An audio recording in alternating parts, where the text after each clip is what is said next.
우리가 오늘 역대기 9장 35절 말씀부터 10장 14절까지의 말씀을 보았습니다. 오늘 그 9장 35절 말씀서부터 우리 9장 44절까지의 말씀은 사울의 족보를 다시 한번 말씀하고 있습니다. 이미 앞에 말씀에 보게 되면요. 우리 그 8장에서 이미 사울의 족보를 그 8장 우리 33절 이후로 다 사울의 족보를 말하였었습니다. 이미 한번 언급하였어요. 그런데 거의 동일한 족보가 다시 한번 언급되고 있습니다. 왜 이것을 언급하고 있을까요? 사울의 그러한 마지막을 우리 오늘 사울의 그러한 마지막을 보여주기 위함입니다. 오늘 이 말씀을 볼 때에 우리가 역대기의 말씀을 보게 되면 역대기의 그러한 말씀, 이제 오늘서부터 이제 본격적으로 이 역대기의 그러한 역사적인 그러한 사건들이 나오게 됩니다. 열왕기 그 사무엘 상하, 열왕기 상하의 말씀과 이 역대기의 말씀은 중복되는 부분이 굉장히 많아요. 그렇지만 이 사무엘 상하와 또 열왕기 상하와 이 역대기의 말씀이 차이가 있는 부분이 있습니다. 차이가 있는 부분은 무엇이냐면 사무엘 상하라든가 열왕기 상하 같은 경우에는, 특히 열왕기 상하 같은 경우에는 이 부분에서 무엇을 보여주고 있냐면 그 열왕기 상하를 읽었던 백성들, 아직까지 포로기에 있는 그런 백성들입니다. 아직 포로에서 해방되어지지 않았어요. 반면에 이 역대기 같은 경우에는 포로에서 해방되어서 돌아온 사람들입니다. 이 말씀을 듣는 대상이 다르다는 겁니다.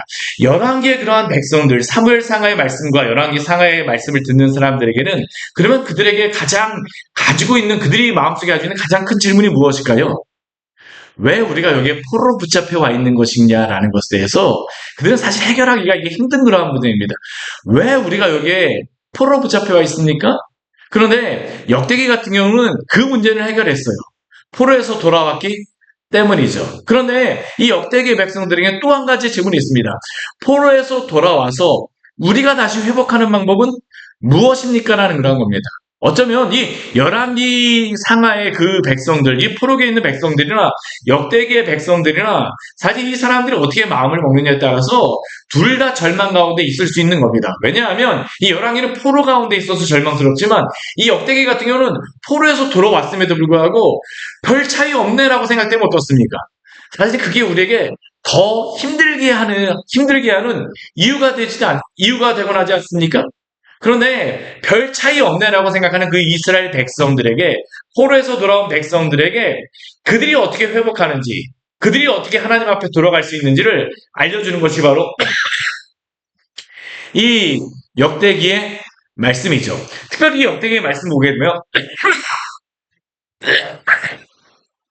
우리가 오늘 새벽 말씀까지 또한 8장까지 족보에 대해서 계속 말했습니다. 근데 그 족보는 제가 말씀을 전하면서도 뭐 몇 번 말씀드렸지만 족보는 나이테와 같아요. 그들이 살아갔던 그러한 흔적입니다.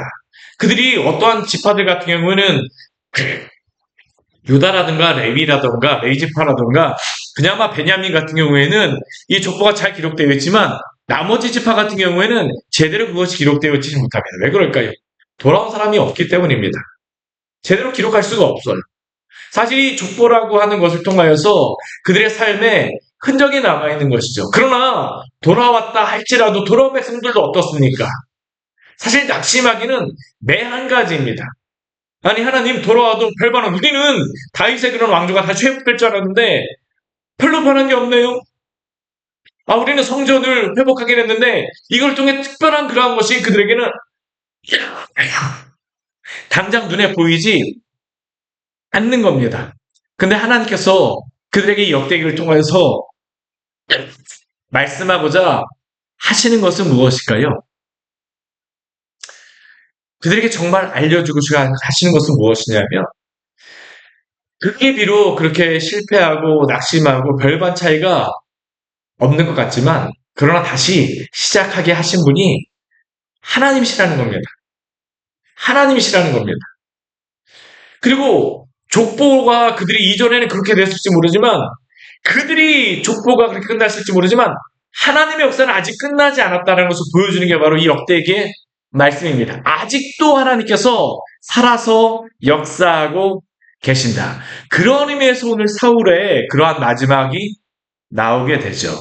오늘 이 사울의 그 마지막은 이 다윗의 시작과 연관되어지는 그러한 말씀입니다. 특별히 오늘 사울의 그러한 이 기브온의 조상 그 기브온에 거주하였던 여이엘서부터 시작하여서 뒤에 있는 여러 사람들이 나옵니다.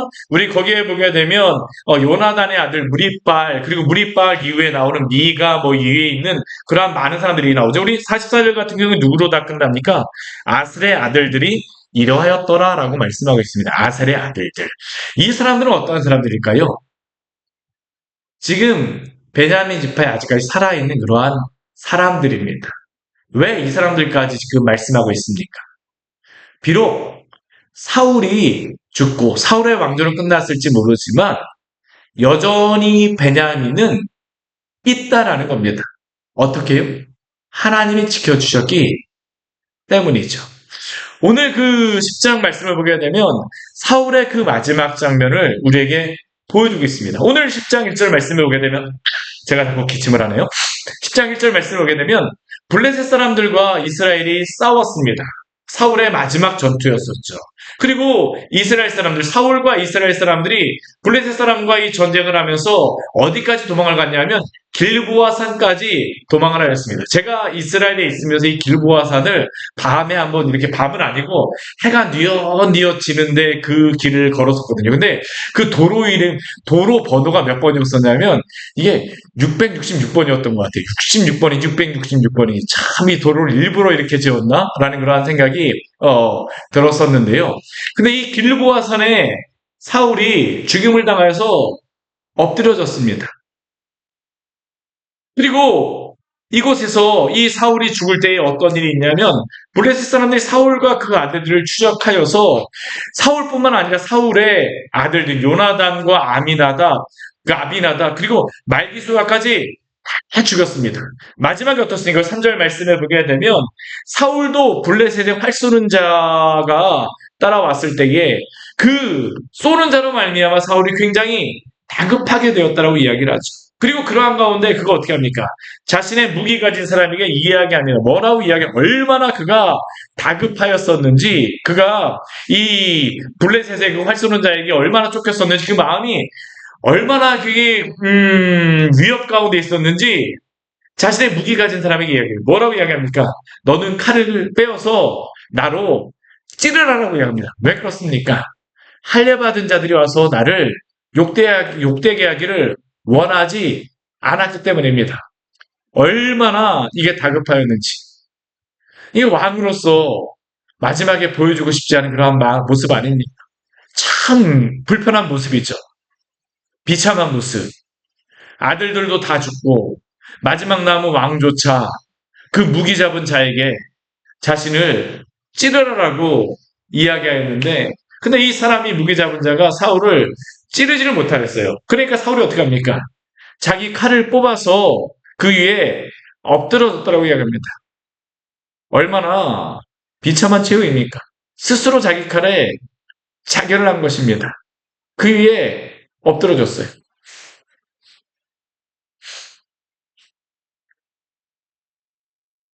그리고 이 모든 상황 가운데 우리 6절 말씀을 보게 되면요.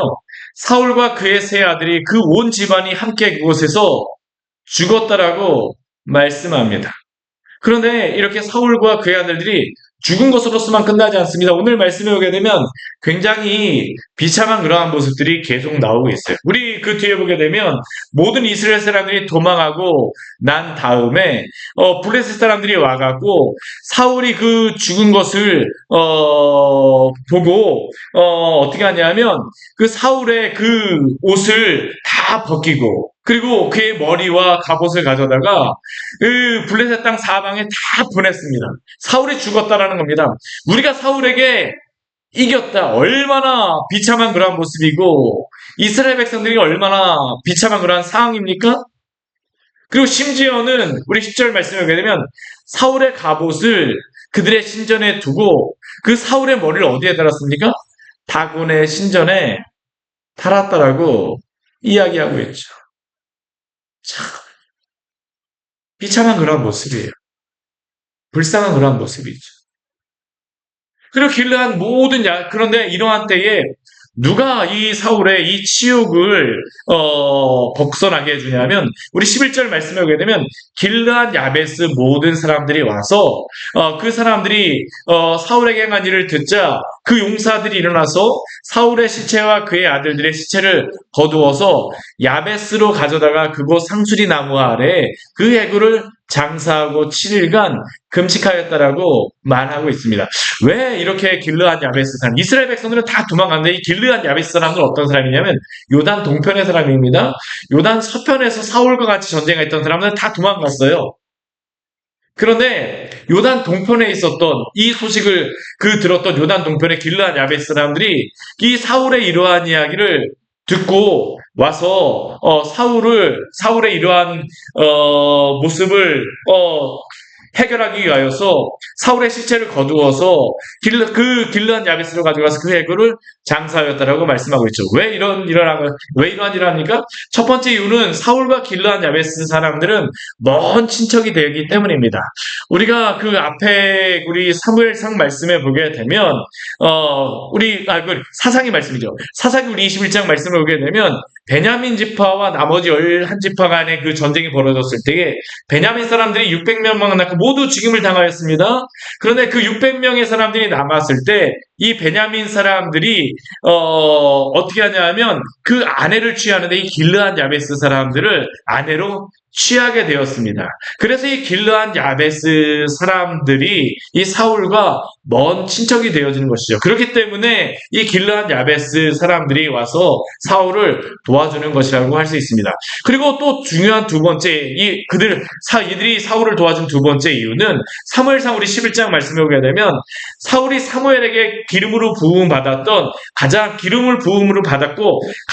첫 번째 전쟁하였던 것이 어디였었냐면 바로 이 길르앗 야베스로 가서 전쟁을 하였습니다.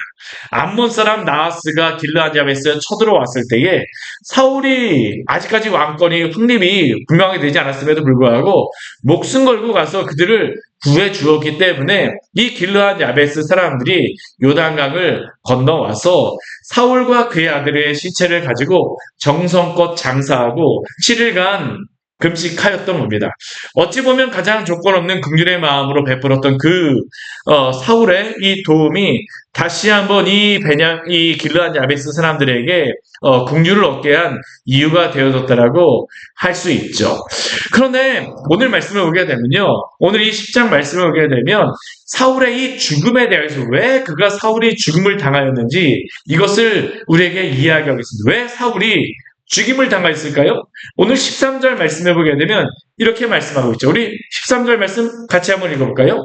사울이 죽은 것은 여호와께 범죄하였기 때문이라. 그가 여호와의 말씀을 지키지 아니하고 또 신접한 자에게 가르치기를 청하고. 우리 14절 말씀도 같이 한번 읽어볼게요. 여호와께 묻지 아니하였으므로 여호와께서 그를 죽이시고 그 나라를 이새의 아들 다윗에게 넘겨주셨더라. 아멘. 왜 사울이 다스리던 나라가 블레셋에게 패하게 되었습니까? 우리가 이 전쟁을 보면서 반드시 기억해야 될 것은 성경에서는 사울이 전쟁에 패배한 이유를 블레셋이 강하였기 때문이라고 말씀하지 않습니다. 블레셋이 골리앗과 같은 그러한 장수들, 거인들이 와서 또 무기가 좋아서 청동기 무기라서 그런 것들은 여기에 나오질 않습니다. 블레셋이 강하여서 사울이 전쟁 준비를 적게 하였기 때문에 혹은 군사가 적기 때문에 이것을 말하지 않습니다. 오늘 말씀에서는 사울이 왜 죽었는지를 이 말씀하고 있습니까?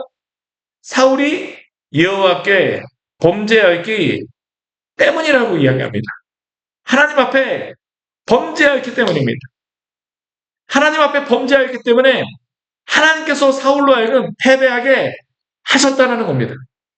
우리는 여러 가지 실패의 이유를 많은 외적인 것에서 찾습니다. 성도들이 이것도 그렇고 저것도 그렇고 어려움에 빠지게 되면 이것도 그렇고 외적인 부분들도 있지만 우리가 가장 먼저 점검해야 될 부분은 무엇일까요?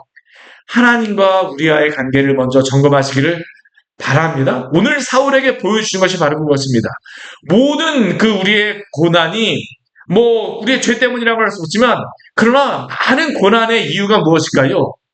여호와께 범죄하였기 때문에 오늘 성경은 우리에게 분명히 말씀합니다. 하나님과의 관계에서 사울은 실패하였습니다.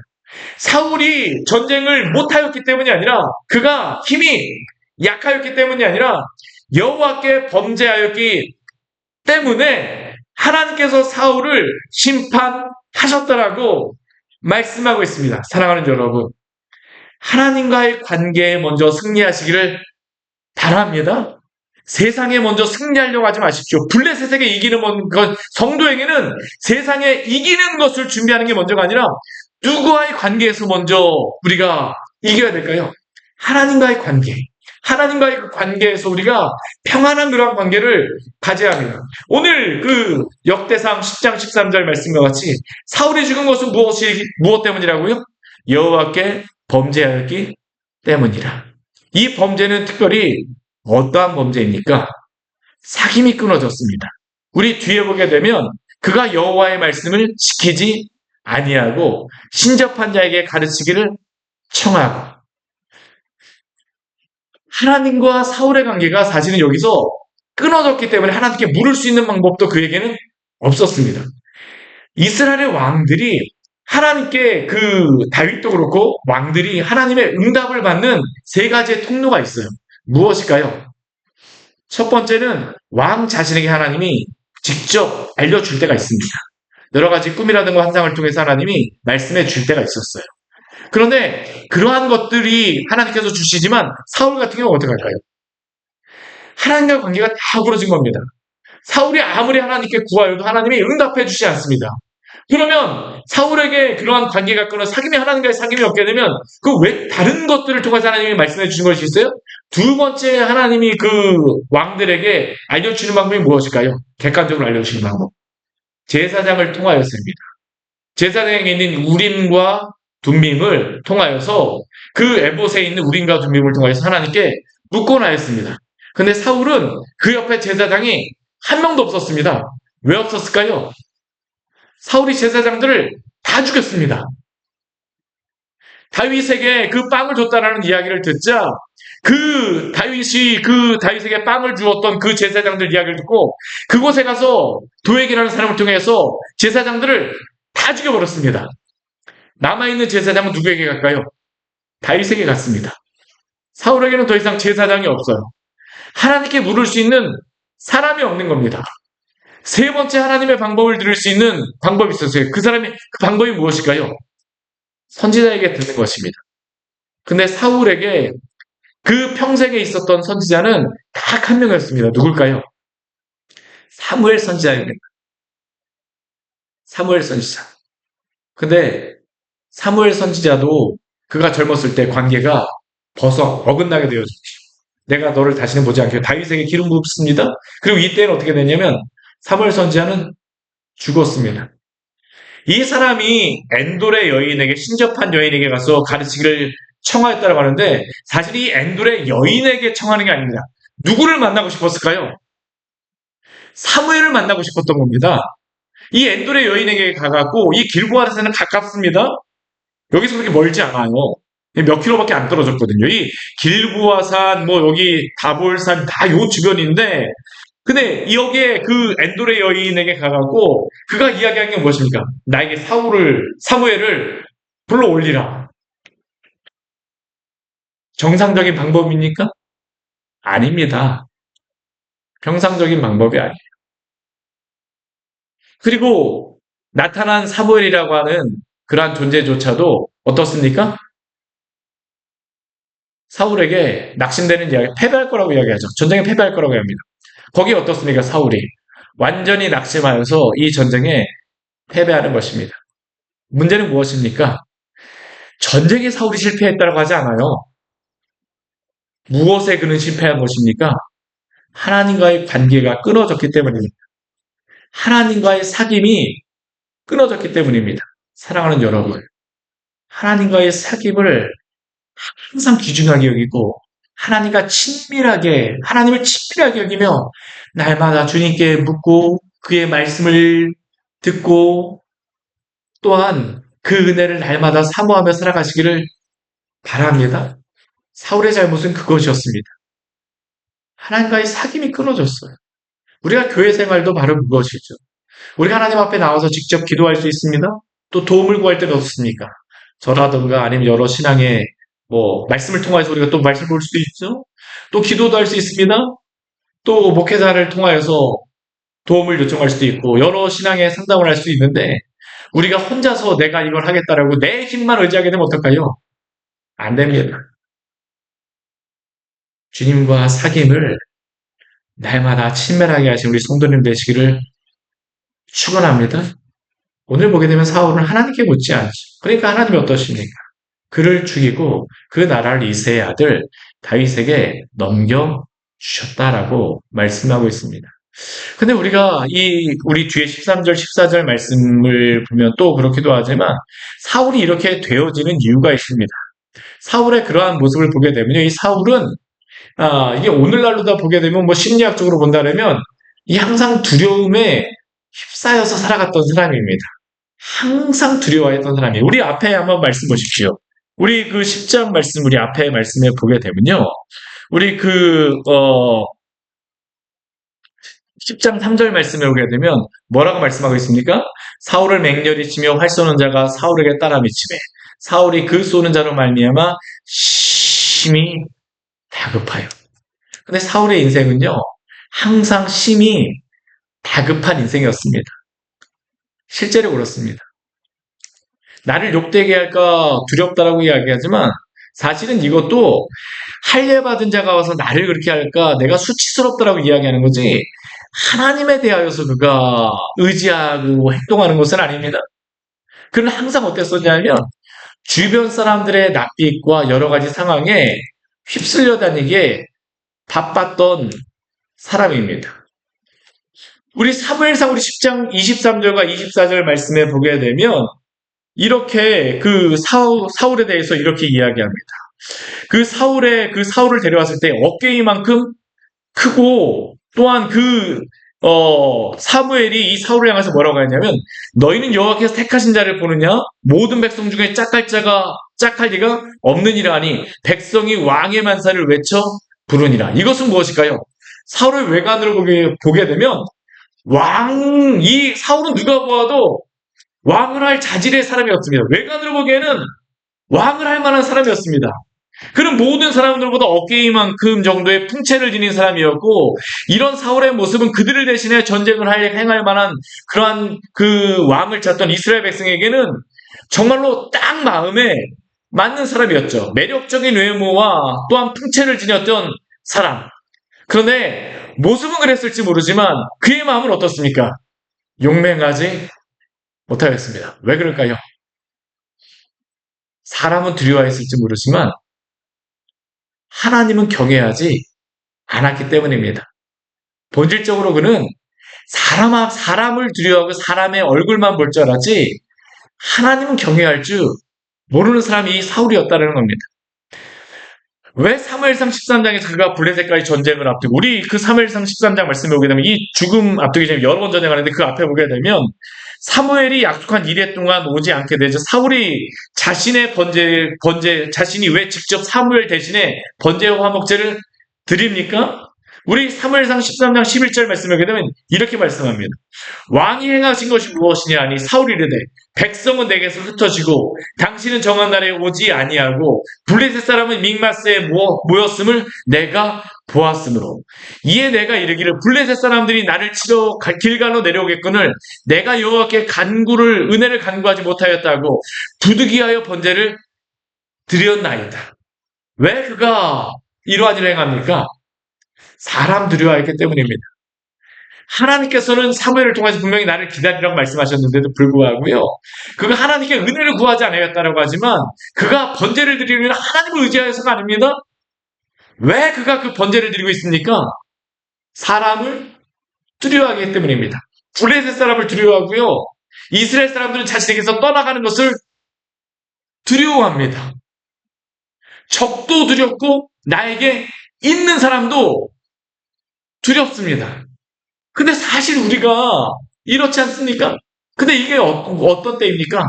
하나님을 경외하지 않게 되면 주변의 사람을 두려워하게 되죠.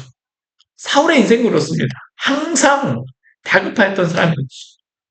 아말렉과의 전쟁에서도 진멸하는 명령을 어기고 돌아온 사울은 그 사울을 향해서 이 사무엘이 무엇이라고 합니까? 사무엘이 사울에게 이르되 나는 왕과 함께 돌아가지 아니하리니 이는 왕이 여호와의 말씀을 버렸으므로 여호와께서 왕을 버려 이스라엘의 왕이 되지 못하게 하셨나이다. 그런데 이렇게 책망하고 돌아서는 사무엘을 향해서 사울이 말하는 그 내용이 무엇인지 아세요? 저는 이게 참 충격스럽습니다. 사무엘상 15장 30절 말씀을 보면 이렇게 말씀합니다. 사울이 이르되 내가 범죄하였을지라도 이제 청하옵나니 내 백성의 장로들 앞과 이스라엘 앞에서 나를 높이사 나와 함께 돌아가서 내가 당신의 하나님 여호와께 경배하게 하소서 하였더라. 하나님께서는 사울을 버렸다라고 사무엘을 통해서 말씀하시는데도 불구하고요. 사울은 지금 하나님이 버린 것에 대해서는 이만큼도 걱정하지 않습니다. 오직 그는 무엇만 걱정하고 있을까요? 백성들이 나를 어떻게 할지만 지금 그것만 보고 있는 겁니다. 하나님을 경외하자. 우리가 세상을 두려워하는 이유 무엇입니까? 본질적으로는 하나님을 두려워하지 않기 때문이라는 겁니다. 사울의 인생은 바로 하나님을 두려워하지 않기 때문이죠. 다윗을 죽이려고 하였던 이유는 무엇일까요? 3,000명씩이나 되는 그 정규군들을 데리고 사울이 왜 그 다윗을 날마다 쫓아다닙니까? 사람을 두려워하기 때문 아닙니까? 여인들이 하는 한마디, 사울이 죽인 자는 천천히요, 다윗이 죽인 자는 만만이라. 이 말 한마디가 사울에게는 나 두려움이 되었죠. 사울의 인생은 무엇입니까? 사람 때문에 날마다 다급한 사람입니다. 그러니까 여호와께 범죄하는 이유도 무엇일까요? 사람 때문에. 주변에 있는 사람도 두렵고 적도 두렵습니다.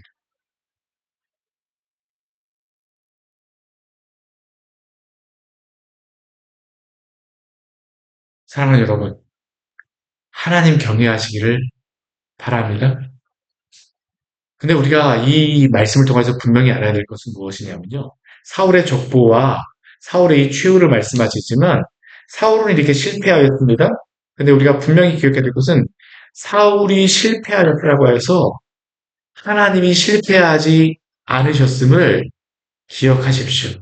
사실 역대기의 말씀이 우리에게 알려주고자 하는 것은 바로 이것입니다.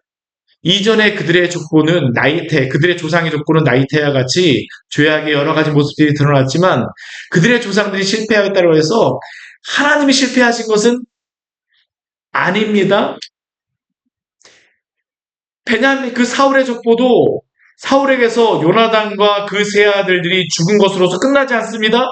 그 위에 무비보셋을 통하여서 그 계속적으로 이어지는 족보를 우리 9장 말씀에 보면 보여줍니다. 왜 그럴까요? 사울은 실패하고 하나님께 범죄함으로 죽었을지 모르지만 하나님은 결코 실패하지 않으셨다는 겁니다. 오늘 10장 14절 말씀이 그래서 굉장히 의미심장하죠. 우리 14절 말씀 우리 같이 한번 읽어보겠습니다. 여호와께 묻지 아니하였으므로 여호와께서 그를 죽이시고 그 나라를 이새의 아들 다윗에게 넘겨 주셨더라. 네. 이것은 무엇을 말씀합니까? 사울은 실패하였을지 모르지만 하나님의 그 구원의 역사는 결코 실패하지 않는다라는 겁니다. 사랑하는 여러분, 우리의 소망은 무엇일까요? 하나님이 결코 실패하지 않으신다라는 그 믿음인 줄 기억하시기를 바랍니다. 때때로 우리는 넘어질 수 있지만 하나님은 결코 포기하지 않으십니다. 실패하지 않으십니다. 오늘도 살아계셔서 당신의 백성들, 오늘 살아있는 백성을 통해서 내가 오늘도 나의 일을 이루어 가겠다. 이게 바로 하나님이 주시는 약속입니다. 우리가 이러한 이야기, 내 인생은 이것으로 끝이야. 내 인생은, 이번 인생은 끝났어요. 이러한 이야기, 가끔씩 세상 사람들이 할 수 있습니다. 우리도 그렇게 말할 수 있습니다. 그러나, 그렇지 않습니다. 그렇지 않습니다. 이 역대기의 족보를 보십시오. 말씀을 보십시오. 그들의 조상은 그렇게 해서 다 실패했을지 모르지만 그러나 그 이후에 후손들의 족보가 남아있다는 것은 하나님께서 그들을 통해서 오늘도 역사하신다라는 것을 말씀하심을 기억하시기를 바랍니다. 오늘 하루 우리에게 호흡이 있고 오늘 하루 우리에게 살아갈 수 있는 시간을 주셨다라고 하는 것은 하나님이 오늘도 살아계셔서 우리와 함께 하시며 당신의 역사를 이루어 가신다는 것을 믿으십시오. 이게 바로 우리가 갖는 믿음입니다. 우리가 이 땅에서 있는 동안은 하나님의 일은 결코 끝나지 않았습니다. 우리를 통해서 하나님께서는 우리에게 맡겨주신 하나님의 그러한 역사는 오늘도 우리를 통해서 이루어 가실 줄 믿습니다. 우리에게 주신 그 시간, 그렇게 시간을 소중히 여기며 하나님 앞에 간구하며 기도하시기를 바랍니다. 우리 에베소서 말씀 보십시오. 에베소서 말씀 우리 뒤에 보게 되면 사도 바울이 이 에베소 교회 성도들에게 뭐라고 합니까? 옛사람을 벗어버리고 새 사람을 입으라라고 얘기하잖아요. 전에는 너희가 그랬을지 모르지만 이제는이라고 사도 바울이 계속 이야기하지 않습니까? 전에는 우리가 실패자였을지 모르지만 이제는 주 예수 그리스도 안에서 새로운 피조물로 구원을 받게 된 성도인 줄 믿으시기를 바랍니다. 주님이 우리의 편이십니다. 날마다 이 말씀 붙들고 살아가시기를 축원합니다. 같이 기도하도록 하겠습니다. 우리 오늘 말씀 같이 기억하면서 우리 기도하기로 합니다. 사울이 실패할 때로 해서 하나님은 실패하지 않습니다. 역대기의 첫 번째 시작을 왜 사울로 보여줄까요? 사울로서 나라가 망했다라는 게 아닙니다. 하나님은 다윗을 통하여서 또다시 당신의 일을 이루어 가십니다. 역대기의 말씀이 이제 계속 그게 반복이 됩니다. 왕들이 실패했지만 거기서 끝날까요? 끝나지 않습니다.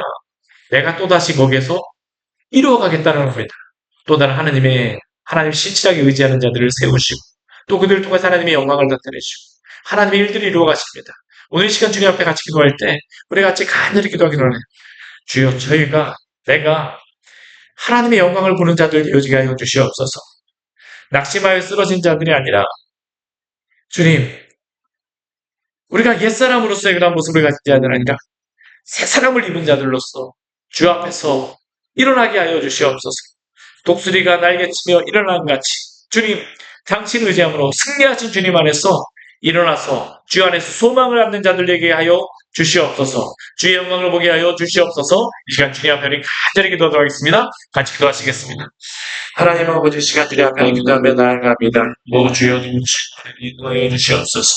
당신의 아버지 백성과 함께 자녀들 이 자리에 나왔습니다. 주여 누구셔서 하나님 아버지 우리로 하여금 낙차의 영광을 보게 하여 주시고 주의 그 은혜 가운데서 은혜를 지는 아버지 그것을 맛볼 수 있도록 주여 누구시고 은혜를 들려주시옵소서.